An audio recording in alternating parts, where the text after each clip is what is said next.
damn it, Dale. All right, Dale Sevan here with the man, Jake Parent. Jake, this is going to be fun this week. Number one. I'm looking forward to it. Yeah, this will be fun because we put this together late, but something big's going on. And so we're going to lean on what some other people talk about and maybe get into some issues other people didn't. But this week it's Easter weekend, by the way. So happy Easter. Happy Easter to you, bud. Happy Easter to you. Yeah. And so happy, what is it? The first full moon after the spring equinox or whatever. I think that's actually how it's calculated. Yeah. So in any event, we are going to spend a good chunk kicking Harvard right in the nuts. So this week was the Harvard versus Trump controversy, and I can't help it. I have to do this. This is also a chance I'm going to expiate, get off my chest, tell a story about when I got not admitted to Harvard, and talk about there's a lot of great things to talk about. There's so much to cover. And we'll do it through the lens of Matt Taibbi and Walter Kearns. That'll be our jumping off point. Their America This Week was all about this. Harvard's tax-exempt status and all kinds of crazy things. So we'll talk about that.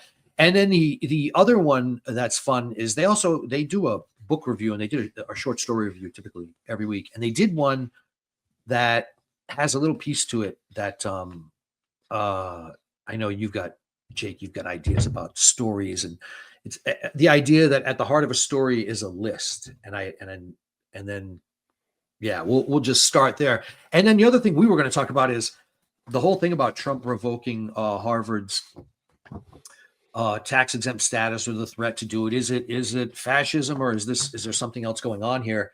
And you've got some controversial theories, and maybe I might even agree. I can think of one example anyway about, even if it were, do you care, and can you justify it, even if he's not supposed to? And that's, I think, a question maybe that's up in the air, and maybe that's we've got a great tweet for that. So anyway, we'll start there.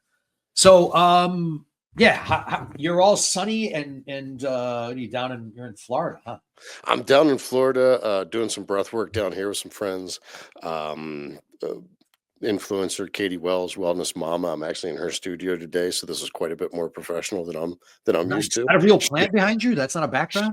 That is an actual background. I sent you and Jay a picture. I've got a teleprompter. I've got a camera. I've got lights. Wow. Oh yeah, I see it. Yeah. Oh, yeah, you're big time. Look at you. I am. Well, I'm borrowing big time. I can freeload with the best of them. That's an acceptable answer for us. So this week, for those who haven't been paying attention, and maybe it might have escaped. I'll do the setup. If you don't pay attention to this shit, you won't care. But it's been in the news a great deal, and it started early in the week over about $2 billion of federal money, your tax dollars, going to Harvard, and the Trump administration, at what looks like the Donald's obvious instigation, they cut off or stopped Harvard's dollars. Now, they'd already done this once with Columbia, and for over $400 million. And it was basically, hey, you got to get the DEI crap out of your university, and then this, you can't be anti-Semites. We're not going to have. Yeah, I thought Columbia had a bit more to do with the pro-Hamas. That too. Rally. Well, and it depends on what media source you read, but there's a whole bunch of conditions basically where you've got the new. People have forgotten that prior to 2020, when Biden was in power, it was fairly well understood that civil rights law, you weren't supposed to discriminate against people based on race. But then it became fashionable, and people have been filing reverse racism claims for a long time over affirmative action. And then, of course, people forget that the Supreme Court overruled affirmative action not that long ago. Mm-hmm. And so now we're in this post-affirmative action world where that's okay. Now it's not supposed to be going on, and you've got things like the Chinese kids who sued Harvard over, hey, look, we're doing everything right. We've got the highest scores, and we're clearly at the top of the merit pool, and we're getting shanked, it looks like, in terms of admittance, compared to other people who are getting in who are way less, right? So that's underlying all of it, is there's this shift and Matt Taibbi and Walter were talking about it, and Walter's daughter went to Harvard, as did his wife. So they're both Harvard undergrad alums. And so he says, I wanted to pick up there. Jay, you can pull this up. I've got my own copy of it. But Matt's pointing out that, hey, he's from New England, from the Boston area. And he said he went to a hoity toity prep school where he said, I went to a school where if you can spell your own name, you have a good shot at getting into Harvard. And I didn't. And then he says that he goes on to say, my grades were so bad that I couldn't even have applied. I envied, was and intimidated a little bit by Harvard as a young person. Then over time, I ran into Harvard people more and more, a lot in Russia, thanks to some scandals that they were involved in, and then a lot after the financial crisis. And you realize a couple of things. You realize Harvard is basically made up of two distinct types of students. There are the ones who are legitimately gifted, and they're there for that reason. And then there's a much, much bigger group of people who are there for dumber reasons. And these are the people who run the world. And so there's this moment of like, oh, like, well, that's interesting. And he goes on to talk about it. And Walter says, well, I won't name the recent undergraduate who told me, Dad, I've met some of the stupidest people I've ever met. So there's my stepping off point for now. What's been building up since I was a high school senior, just a long, great chip to kick Harvard in the nuts. So I have to tell this. I don't know. I've never told this, I don't think, publicly, but in my junior year of high school, I had a girlfriend who was a year older than me, and she was a senior going to a magnet school in New York City. And she applied to all the Ivies, and she got into every one, all of them, Dartmouth, Yale, Princeton, Harvard, all of them. And she went to Harvard. And I was a year behind her. And we had, in my junior year, her senior year, we had just about identical class standings. Like she was number 6 in her class of 600 or something. I was number 7 of 700 or something like that. We were, in all ways, same SAT scores, except math and verbal switched. Otherwise, identical scores, GPAs, everything. We took a lot of the same classes. So she went on to Harvard. My senior year. Oh, and she also did this a project, submitted it, a science project, social science, submitted it to the Westinghouse Science Talent Search competition back when Westinghouse did it. Came in the top 300, very prestigious. So it was like, oh, of course she got in everywhere. So I did all of the same shit. I actually got into the top 40, top 300 first, and then top 40 for a project in astronomy. And, same scores, everything. And I couldn't get a sniff from Harvard, MIT, nobody. Nowhere. Didn't get in anywhere. And of course, the big difference would be like, well, I'm not blaming it on the fact that that we were, I was male and she was female. That might have been it. I don't know. But I think probably more that had to do with it is her dad was a Harvard alum. Yeah. And so I suspect that on the list of things that, that probably had a bigger factor. So it is, for those who don't know, if you haven't been around it, I went to BU and we were the safety school for Harvard. That's the joke. That's what the Harvard folks that was their chant when we used to play Harvard in hockey, when BU would play Harvard. The Harvard students' chants, if we were whipping their ass, would be safety school. They would yell that across at the old Walter Brown Arena, and we would chant back because we would usually kick their ass in the bean pot. Our answer was always bean pot. That's the big kind of who gets bragging rights among college hockey in Boston. And so anyway, I had a wicked chip on my shoulder, but I got to spend some time over there behind the Ivy at Harvard. And I can tell you that even back then, it was becoming clear. Like there were people there at Harvard. I would hang out there and meet her friends and hang around for the weekend. And there were a lot of smart kids. The student body was amazing. And the place is really neat. But on the other hand, you bump into a lot more stupid people than you would think you would. Like it would have any possible way. And then, as Walter points out, it's not really the undergrad so much that really matters as it is the graduate schools. And so they go over, and so Harvard's business school is obviously kind of iconic, and they go on in that piece. Taibbi goes on to point out, like there are people who are there who are morons, and you wonder what are they doing there? And it's a lot of times it's like, kids of foreign dignitaries. Mhm. And so Harvard has always been and is at its heart this sort of in this exclusive institution of massive academic and cultural snobbery, in some sense built on an academic reputation that it no longer could even pretend to have. But the worst of all of it is that they are and this is what sparked all of this, is they are a 501c3. That is considered a charitable endowment there. And so Harvard doesn't pay any taxes. Like, that's the part that when it hit me, I was like, wait, Harvard's a 501c3? Mhm. So, and Harvard's got 50 something $billion endowment, like It's 50, I 56, I thought it 56. was quite a bit bigger than that, but yeah. No, it's like 56. And they showed Taibbi pulled up their financials, and like they've got Okay. like some percentage, a big chunk of their money is it basically Harvard is a hedge fund Yeah. with a tax exempt status where it also gets grants from the taxpayers. So most of us who are never going to go to Harvard, never, didn't go to Harvard, right? We're giving Harvard a couple bill, 2.5 bill, 2.9, whatever they're fighting over. Harvard's getting 2.5 billion with a 56 billion dollar endowment, a third or 40% of which or whatever is in hedge funds, and they're not paying taxes on any of that. And they're getting student loans are being subsidized by the Yeah. feds as well. They're being underwritten in part. Th So I mean, it's like, this could what have the been fuck? complete That's the this could have largest scam been, I've ever. That's the best scam ever. this could have been complete bro science, but, like, several years ago, I'd heard the phrase somebody had put forth that, like, based off of their endowment, Harvard doesn't need any tuition money anymore. No, They can just operate the institution and in fact, without the tuition. well, and in fact, they bring that up. Type brings it up, and he's like, they only get like from student monies every year from tuition, like it's negligible, Yeah, negligible. I mean, it's not even the interest on their yeah. investments. And so Harvard is raking money in hand over fist, hand over fist.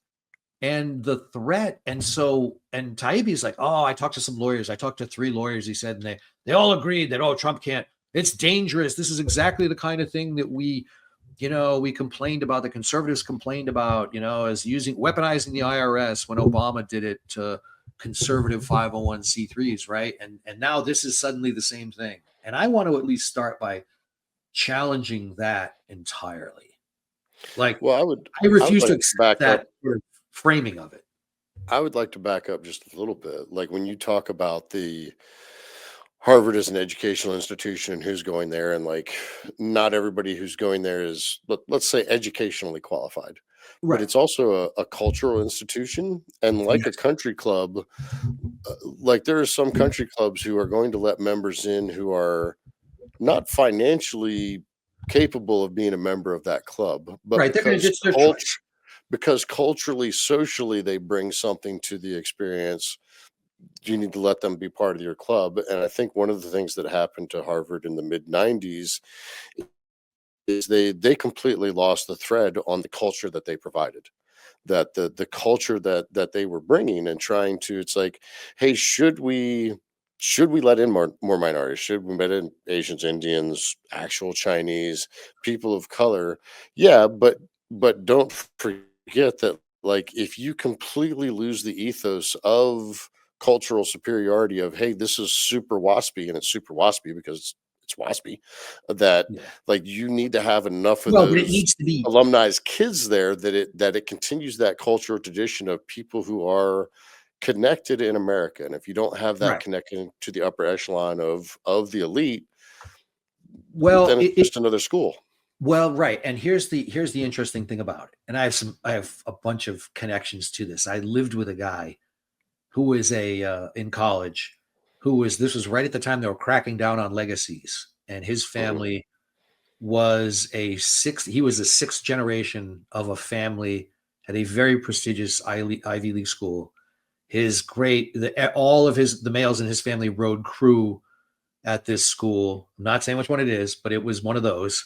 And mhm, he didn't quite have the academic chops to go there. And this is when they were cracking out on legacies. He was like the black sheep of the family. He was my roommate for 2 years in right. college. A great guy. came from a very, very wealthy family, like old line money. Right. And the thing is, what Taibbi points out, and I think this is an important thing, is part of, and what you're getting at, part of the legacy you have to preserve, however, is it has to be that there's an underlying academic reality, academic chops. You have to be cranking out people who are in fact elite in the sense of like producing measurably elite results in things like, and sort of that's their argument. I mean, by the way, And they're like, I'm going to say that, like, I would guess that it's actually 50-50 between, hey, do you have the academic chops and do you know how to eat a proper dinner? well, that's Do part of it. you I mean, have the that's what they have. cultural that you have to have enough people at Harvard that the people who didn't grow up moneyed understand how to carry themselves and be dignified as if they did? Well, so That, hey, okay, there's so a we're way that getting you at, sit at the table, there's a way that you right. We're getting at there two are different things things. that is, Mm. it's distasteful if you discuss that. Yeah, what you're talking about is we're both talking about two different aspects of the same Culture. thing, which is the Mhm. pillars of Western civilization. Yes. Which is fundamentally a kind of a British. We're an Yeah. Anglo-American society, but what you're Yeah. talking about is the pillars of Western civilization. You should be able to speak intelligently about Edward Gibbon's The Rise and Fall of the Roman Empire, as well as not slurp your fucking soup. Whatever it is. Those are however you want to break those things out. That's what we're talking Mhm. about. And here's the what might be the whoops moment. And this is Taibbi and Curran kind of scratch at this, but it's Obama, of course, is a Harvard alum, and Mr. Constitutional Law professor, and he was quick to rise to their defense. And we can't have the federal government dictating. Hey, listen, you take the federal dollar, and number one, and the feds can tell you how you're going to use it. I mean, they've been using that whip forever. So Mhm. shut up. If you don't Hey, if you don't want to if play you with the would like feds, to you can take do like if Hillsdale and not take if any you would federal like dollars. to take, federal dollars, the drinking age is 21. Right. There are no Right. So I don't roads even for want to you. hear about that shit. You know what I Yeah. mean? Like, so that's a separate, like, shut up, quit being dishonest. Number one. But number two is you can't simultaneously take a shit on and say as an ideological position that the pillars of Western civilization, i.e., everything white, is systemically racist and bullshit and needs to be deconstructed and blah blah blah. And this is all, by the way, this is all coming on the heels of when these protests, these sort of pro Hamas demonstrations were going on at Columbia, and they were locking Jewish students out of the union and all kinds of crazy, just allowed by the administration to essentially assault fellow students who are Jewish. Just insane shit. At the same time that all happened, then there was the Claudine Gay, the plagiarist, DEI hire, who got exposed as a complete fraud, and she was the president of Harvard. And so, I mean, you can't simultaneously tout yourself as being, we're this amazing private university and nobody should touch us, and at the same time that you've got a woman who's an open plagiarist, and you're trying to justify that. Like, you're no longer an academic institution. It's all a fraud. You've got, you're like the Wizard of Oz after the dog has gone up and pulled the curtain back. It's over at that point. And so then there's this related issue of the 501c3 status, and whether Trump can and should revoke their 501c3 status. And so let's pull up. Taibbi didn't even talk about this, I don't think. He blew right past it. He said, I talked to 3 lawyers and they said it's all good. Pull up Bob Jones University versus United States. So people may not be, or probably are not familiar with this case. It's a 1983 Supreme Court case. And Bob Jones University was a fundamentalist Christian university. And among its beliefs included prohibitions against interracial dating and marriage, that was only changed in the United States in 1970 something. I forget. Like, this might be after Loving. This is after Loving versus Virginia. Loving versus Virginia was the one that found that anti-miscegenation statutes, which is to say state laws that forbid interracial marriages, were ruled unconstitutional. So Bob Jones is coming on the back of kind of that. And they were a 501c3. said, hey, we're a religious university. And they were. That wasn't fake. I mean, they were a religious university, but part of it was a belief that the races shouldn't intermarry. And so the IRS pulled their 501c3. And the question, could the government prohibit race discrimination at the expense of the First Amendment's free exercise clauses? And you can scroll down and see what the conclusion is. 8-1. It wasn't even close. They didn't bat an eye. They were like, fuck you. You can't, we're not going to let you discriminate and say it's your religious belief. Get the fuck out of here. And so Well, now, I mean, you can't discriminate with federal dollars. well, no, you lose your tax exempt status. Correct. Which is different than not only Different this isn't than just losing over federal funding. dollars, but I mean, it's something else. It's hey, like you're there's not going to be able to take you don't get to take the write-off. In other words, when people give Right. you money now, all your big donors don't get to write that off as a charitable contribution. Your hedge fund donors, in other words, don't get to say, here's $8 million to build a library or whatever in my name, and I get to write that off on my billions of dollars otherwise that I would owe in taxes.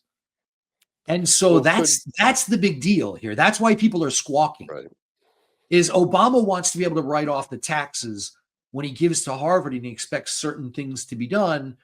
Now he can't take that as a write-off. He's got to eat that money. And that's why this makes people squawk. That's what's really going on.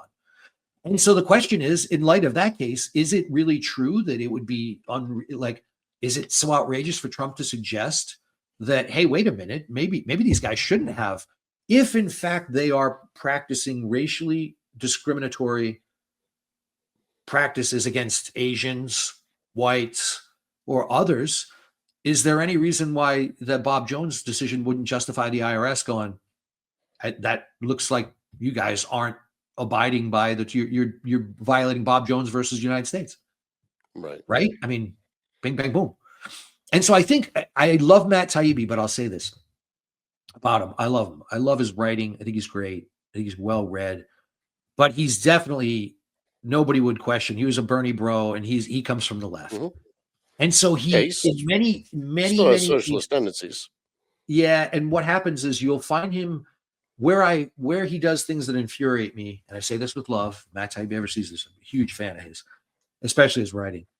But when he was at Rolling Stone years ago, and he was a Bernie guy, and his ideological priors line up with, and so he'll accept things like, if some lawyer on the left, so, oh, this is outrageous. I mean, the American Bar Association is fundamentally might as well be run by the Communist Party at this point, Mm-hmm. And same for a lot of organizations. In the law schools, again, we're talking about Harvard Law, and they go over this in that video. I mean, if you got to watch it to see it, but it's amazing, the DEI statements, and it's all these things that were necessary. They were essentially saying to get into Harvard Law. They had all this DEI centric, hey, what you need to do, you had to do a statement. I mean, everybody knew what it meant. It was all coded language for, you got to speak the loyalty oaths and mutter the right shibboleths, so you're not getting in. And so, and particularly not if you're a white male. So at Crier River, you don't care whether it's justified or not. And this is the tweet, bring up the tweet. And this is what I wanted to touch on as well, which is, here's a guy who says, hey, the problem for Harvard is that, and Jake found this tweet, it's a great one. They explicitly said, we're going to commit ourselves to politics, and we're going to, do that, transform ourselves in service of millenarian ideological ends. And they're talking about DEI as well as the trans stuff. I mean, they went and, the Hamas stuff, and this guy's point is, hey, they did politics and they lost, and now politics is being done to them. And he's like, hey, tough shit, man. Harvard isn't owed anything just because they believe their enemies would be less competent or more restrained, and that the stakes of what they were playing for were lower. And that's because Lawrence Summers, of course, all the Harvard, folks come out and are immediately in defense of Harvard, of course, which is to say, and Walter brings this point, it's almost not even a fair fight. And not a fair fight in the sense that he goes, can Trump tomorrow have 500 Harvard lawyers and judges who will come out in defense of him? He's like, no chance. Right. They've got an army. He goes, Harvard's alumni list, they've probably got most of the judges in the federal judiciary. Right. you know, Either that or Harvard Yale. Law. Yeah, Yeah. right. And he's like, and I mean, by the way, they have reciprocity at their clubs. Right. So if you're a member of the Harvard Club, if you happen to be in New Haven, you can go to the Eli Club, the Yale Alumni Club. Same thing if you're a Yaley, if you're an Eli and you're up for the Harvard Yale game, you can go to the Harvard Club. Your Yale membership gets you into the Harvard Club. So that's just different colors. It's blue and crimson. That's just different colors of the same club. That's it. For the purposes of friendly competition. But those are the Right. same. That's the same crowd of people. So in any event, this whole blow up happened, and your point is kind of like, hey, tough shit. Like, and Walter kind of makes this point too. Like, how else do you get out of this mess? How do you unscramble the eggs when they committed to this ideological bent? How do you go back? What other way is there? Well, I see a couple things there. One is that in the past there seems to be some sort of acceleration of this leftist message. I don't know why they feel like they have to, from the 40s through the late 80s it was a fairly steady Yeah, chipping away, and since then they've really accelerated. And I don't know if it's because we're coming to the end of Soros's life and he needs to get his game plan together, but they've really pushed really hard that in the past institutions like Harvard were satisfied with, we will educate these children a certain way, we'll send them out into the world, and over time that shift will take place in society and culture. And then within the last 10 years they yeah, said, yeah. F it, we're not going to rely on our clients to do it anymore. We're going to become directly involved. And then they quickly found out one of the reasons the ivory tower is they're not very good in the real world. That the Right, real world has consequences, and it's not just theory. And that when they right. make difficult propositions, it will come back to bite them. And a lot of what I'm seeing from the left in the last 5, 6, 8 years is like, oh, we get to behave by one set of rules, and you won't do that back to us. And I Right. think that It's is, it's awful optimistic on their part. Well, and so I brought up the analogy. Is it you when we were right before we were coming on, we started talking about this, and I'm not sure I agree with this, and I've even written about this. When the whip's in your hand, how do you?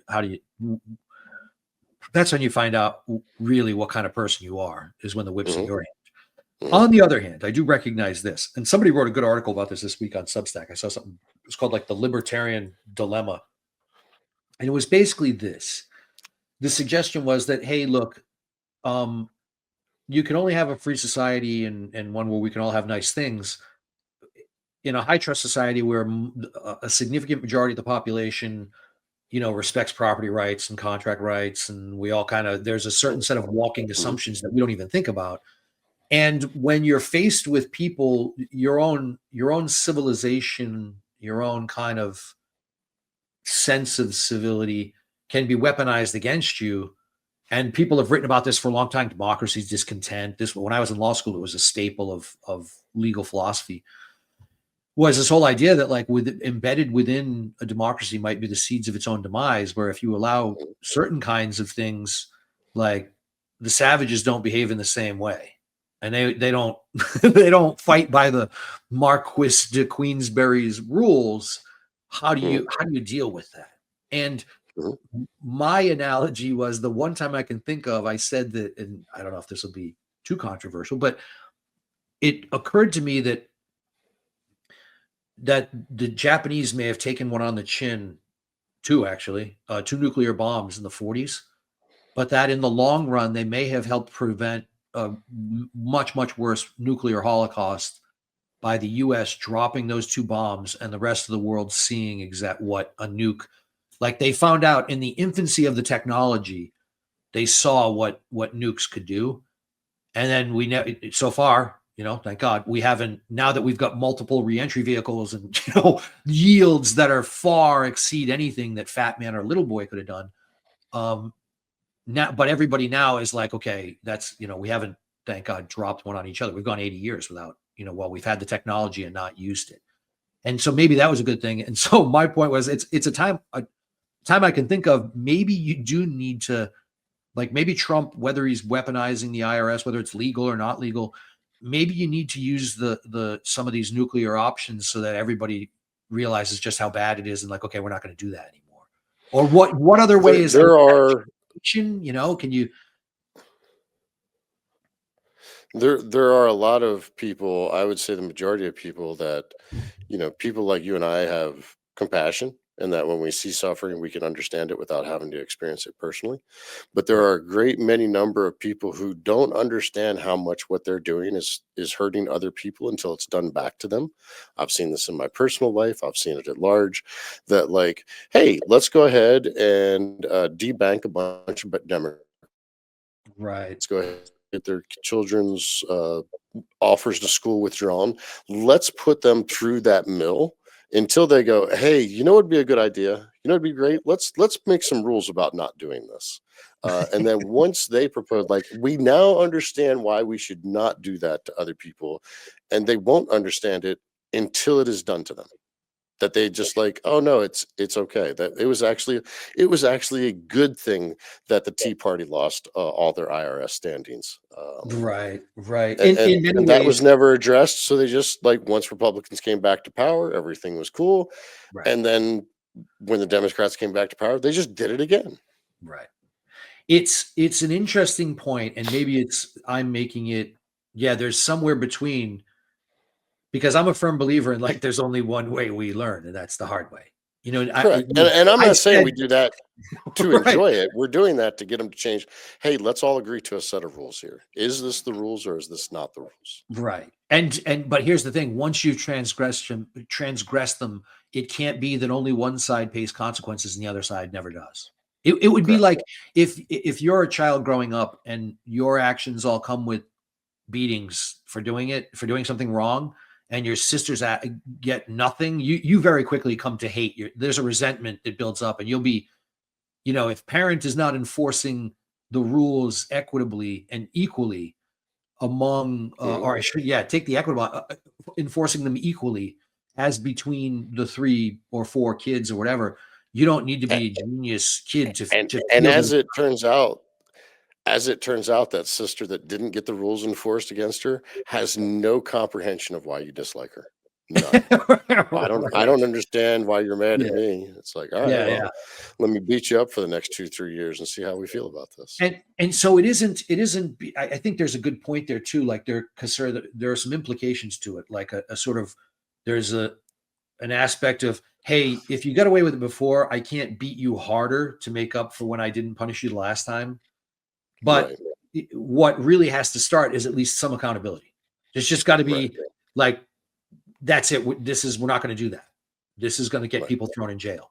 Now, whether that's happening, by the way, I have seen things suggesting that Bondi is, working behind the scenes. And I mean, they're going to tee up some people and there have been things like, hey, I saw 7 states now have recommended criminal referrals against Fauci, Burks. And then, of course, the whitehouse.gov website just changed this week and they put a bunch of stuff. But I think Yeah. all of it comes back to like, and there won't I be a I heard a go ahead. I heard a rumor that one of Putin's demands for peace in Ukraine was to hand Fuji over, and Oh, I'm yeah. sure that's just a rumor. I'm sure there's no truth to it, but that would be exciting. Oh, can you imagine? I mean, I wouldn't bat an eye. Yeah. I'd be like, "Meh, all right." No. I Yeah, you mean can. Here you I go. mean, meh. So, the interesting thing about all of that is I think it comes to a point where if there's going to be justice, if you're gonna have something that's called justice, and since we talked about doing things in the, to get at truth and ephemeral concepts like this, if you're gonna have something that's really justice, you can't have reconciliation probably until you have a reckoning. Hmm. Like and it might just be symbolic in many ways. You couldn't move on from World War II until some Nazis got tried. And Until you have the we can Nuremberg trials, there's right, there's it's not over. right. And so Right. we've we're gonna have to at some point, and the same thing was true of the Civil War, even, and like however people feel about that, there has to be some outlet, some pressure valve that is released, or it's gonna just simmer and people are gonna be a lot of stewing people. It's only going to get worse. And by the way, I think something like this is also due. and it's probably not going to get better. Like more people aren't going to get healthier from the vaccines. No. You know what I mean? That's not going to, the damage from that's not going to get better over the next 10 years. Yeah. I promise you. People, And so so I mean, the if rise you of were turbo even cancer is, recommending, yeah. yeah, I mean, even if I were recommending to those people who are likely responsible, I'd be like, hey, you probably want to take your medicine now because it's not going to get better in 2 years. It's only that people will only be angrier. There'll only be more dead relatives and kids. You know, there's not going to be less. Right. So I don't know. We'll see. I mean, it's an interesting question. But I think you're right. I think you've got the right of it in that, hey, we can't beat them to make up for, you know, what hasn't been done, but at some level, there's got to be some kind of accounting. Has to be. Until they feel the discomfort, they're not going to want to change. Like, why is there any reason for them to change? Oh, you guys are too good to hit us back. No, I'm not. Right. There's nothing worse than a kid that believes they're above that. Mm-hmm. We had a cousin. I had a cousin like that. My sister and I, and we to get even with her, we just went at her for like until we made her cry until she was until she was like went back to her parents. And I felt my sister had I didn't feel not one iota bad about that. Nope. Even a little bit. Yeah. It was my sister and I met one of the few times when I was young. We were like completely unified again in our hatred for this cousin of ours. Yeah, because they just behave like, oh, there's no consequences for me. Right. I can do whatever I want. Yes. And it's like, yes. oh, maybe it's like that at your house. It's not like that here. Yeah, crazy. All right, so I got one other thing I wanted to talk about that's kind of related, kind of not, but maybe I can wedge this in. But it came out of Walter and Matt's same thing. I'm going to read my copy here. Hey, can you pull up that Taibbi thing again? So they do a book review, and they're talking about every week on America This Week. Thanks, Jay. Yeah, and I don't know how far down you can go, but they do a book by Don Bartolome. I forget. The Bodyguard is this story. So they're talking about it. It's a very unique story, and it's kind of got it uses a gimmick, a writing gimmick, kind of interesting. And they're talking about this story about this, which is about this bodyguard. And Matt makes the observation that it's really interesting how this story works and how it's done. And I'm going to read it, and I would recommend anybody read it. It's called Don Bartholome's The Bodyguard. But Matt's like, hey, it's really hard to pull this off. He goes, it's like a list. This writer's he's doing a list, and he goes, and it's really hard to pull that off. He says, I only feel like only the very best comic writers can pull that off. It's a difficult skill. And then Walter says something that caught my eye and ear, and I thought you might find this interesting. Walter says, not to go too deep into literary theory, but stories are really lists, and jokes are lists. And the number 3 is important in all of them. Anytime you're given a list of 2 items, you start to make a guess about the principle that would make probable what the third is. Oh, those are both things that I don't know, float on water.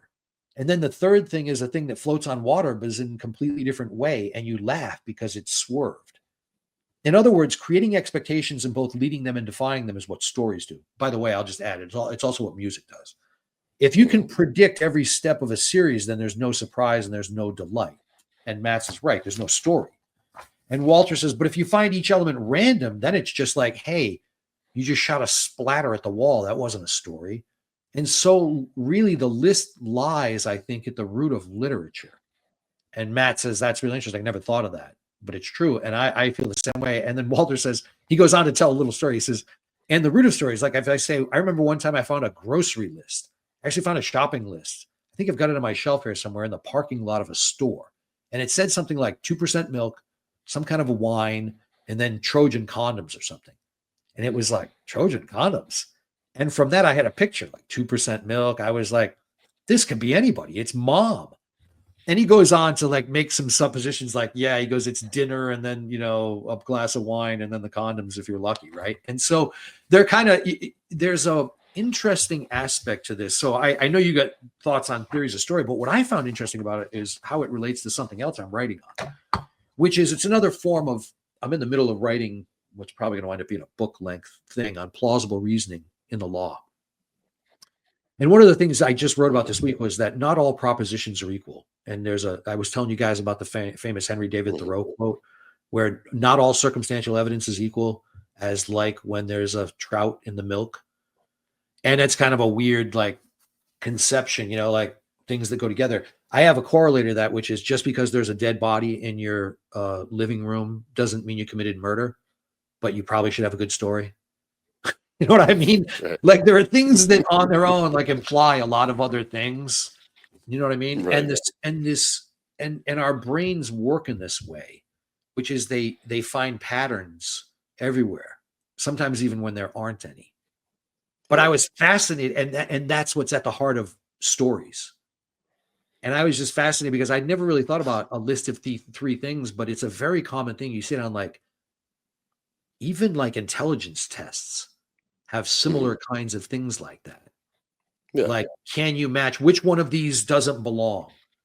Find the pattern. What's the next number in the sequence? Right. What's the next number in this series? Mm-hmm. 1, 4, 9, 16, 25. Right. And it's not, you're already there. You're like, oh, I know what that is. It's 1 squared, Right. 2 squared, 3 squared, 4 squared. You know what I mean? Like Mm-hmm. our brains are just, we are wired for that kind of pattern recognition. And I don't know. I found it really, really interesting. Like lists are at the heart of what a good story is. And I'd never thought of that. Have you ever heard anything like that before? Yeah, I have. I heard it differently. So this is one of those yes and moments Oh, where nice. it's like, yes, Matt Parker and Trey Stone, the Oh, creators of South Park, were yeah, the doing geniuses. some mastermind about storytelling, and they had a very succinct, they which when you have genius ideas, they usually end up being very succinct. It Yeah. was like, if your story is, this happened and then this happened and then this happened, your Oh, story sucks. yes. I've seen this. I it's think you even sent this. it's this happens and then this happens, but Yeah. then X occurred, or Yeah. therefore Yeah. then this They happened. have to be So there causally. has to be that there has Yes. to be that break in the that you have to have that swerve. And one of the things that I had been doing, I don't know much about musical theory, but I use music quite a bit in my work with breath Yeah. work. And one of the things that I realized once I learned this, I was able to backfill it, that the majority of hit music has what's known as a harmonic surprise.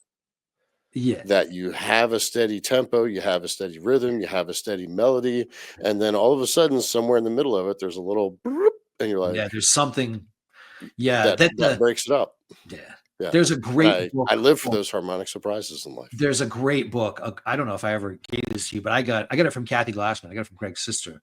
It was the runner-up for Book of the Year, and this is like 10 years ago. I got this book, but it's called "This Is Your Brain on Music," Okay. and it's written by a guy who was a session musician, and he did work for like big. He did a lot of producing, sound engineer. So he went from being a session musician to a sound engineer for some of the biggest things, like and weird, like Blue Oyster Cult and Gladys Knight and the Pips and Stevie Wonder and like Right. weird, like eclectic mix of all kinds of people. And then he got super interested in what the hell's going on with music. He's like, he was a musician and all this. So he got a degree in neurobiology, got a PhD from like Stanford or something, but he was working out of La Jolla. I remember at the time because I looked him up.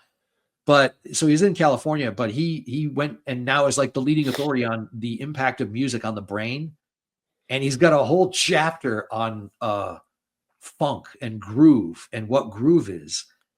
And he uses Stevie Wonder's Superstitious as the example and the very model. And he said part of what's going on they don't realize is there are these little changes in the beat. He goes, it's a steady driving beat, but there are those little, just what you're talking about, those harmonic, except these are rhythmic variations. Mhm. And it's that little, it doesn't take you long, your brain very long at all to have expectations, a few bars. Right. And now it's an expectation has been set. And then every time you kind of tweak it a little bit, it's like, oh, It's a little, oh, and then Yeah. and so that's what's going on, is this playing with patterns and things like that, like fascinate me in the sense that they suggest, and this is what I'm writing about, and this is what Greg and I have been talking about for a while, is that it suggests that there's an underlying engine that's that's that we don't really, that we're not conscious of, Mhm. that's sort of sub rosa, and it's operating, and that it's rational. You know what I mean? In Well, some I sense, I I don't know. was I was hearing I was listening to another guy talking about this, and he was talking about how the DJing of music, where they're building everything to the Oh, grid, yeah. does take some of the beauty out of it, because when you have a live drummer, he says a live drummer is on beat, but not quite. And it may be Yeah. 1/64th, it may Yes. be 128th, that, like, if he's Right. early, it feels like he's an aggressive, that it's moving forward, and if Yeah. he's just 1/64th of a beat behind, all of a sudden and it can be the same 4/4 tempo, but Yes. one guy No, I know. feels aggressive and the other guy feels laid back. Yeah. And I was like, "I'd never thought of that. This is fascinating that that's all it takes, is something that minute to be that, to create that difference of feel." And Yeah. then one of the other things is, one of the songs that I drum along to, that's a shamanic drumming song, because I was fairly steady on the beat, I realized every 8th beat, he was 1/8 of a note early. Yeah. There's and by the way, So we're it's like I'm doing 1, 2, 3, 4, yeah. 5, 6, what the hell just happened there? Yeah. and You see it and I go was like, wrong the in level of mastery audiences. it takes to go, I'm gonna go 1/8 beat early every 8th note. Yeah. I don't have it. So there's this guy talks all about that some very, very interesting research, and he's done most of it. It's really funny. He cites to his own papers in this book, This Is Your Brain on Music. And one of them is that um most people, untrained people, completely untrained people, can, if you ask them to sing their favorite song, they'll start like with 95% fidelity. They'll start on the right note in the right key, and on the right tempo within about 5% or Right, 10%, something like that.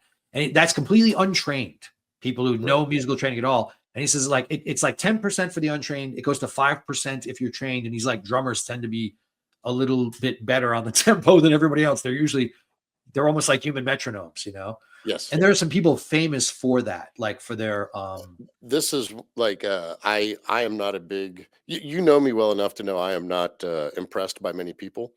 But Danny Carey, the drummer for Tool, does not have a click beat in his ear when he drums. yeah, And he is drumming polynomally, in that each hand and each foot is drumming to a different tempo.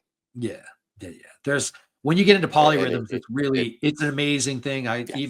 I'm just starting to start playing with it a little bit on piano, and it's so fucking I hard. will send you one of It's Danny's so hard. videos, and it'll hurt your feelings. Yeah, it's bad. I know there's some Asian kid somewhere. He's 9 years old, and he can, play Right.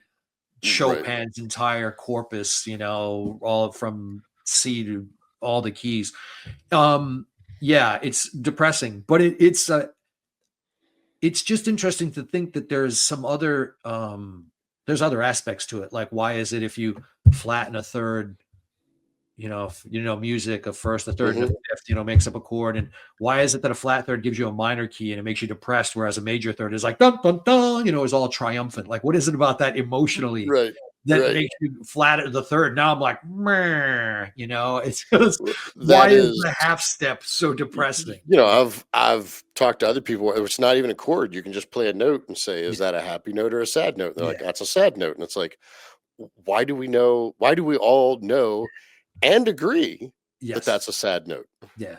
Ben Zander in his great TED talk, he's a conductor, but he plays Chopin's E minor, Opus 20, the kind of a famous piece. Hmm. And he goes, we start out here. He goes, so it's, and then it's followed by, he goes, we have a happy and then we have a sad. And like every he goes, so we've got three sads followed by a happy. And it's just funny how he Right. illustrates that with the different steps and how it makes you feel. And you're like, yeah, to understand that there's even if we don't, there's kind of a black box aspect to it, but yet we kind of know, you know what I mean? We know how it, we know somewhat, we understand how to utilize it, but don't really understand what the hell's going on exactly. You know what I mean? We know what the outputs are, you know, A minor Right. gives us sad, you know, but we don't understand why that is per se, but we know how to do it. It's interesting. Right. Yeah. It suggests there's something else going on. Well, all right. We don't know the answer, but we'll keep taking a crack at it. But yeah, pattern recognition, man. We are pattern recognition machines par excellence. Damn it, Dale.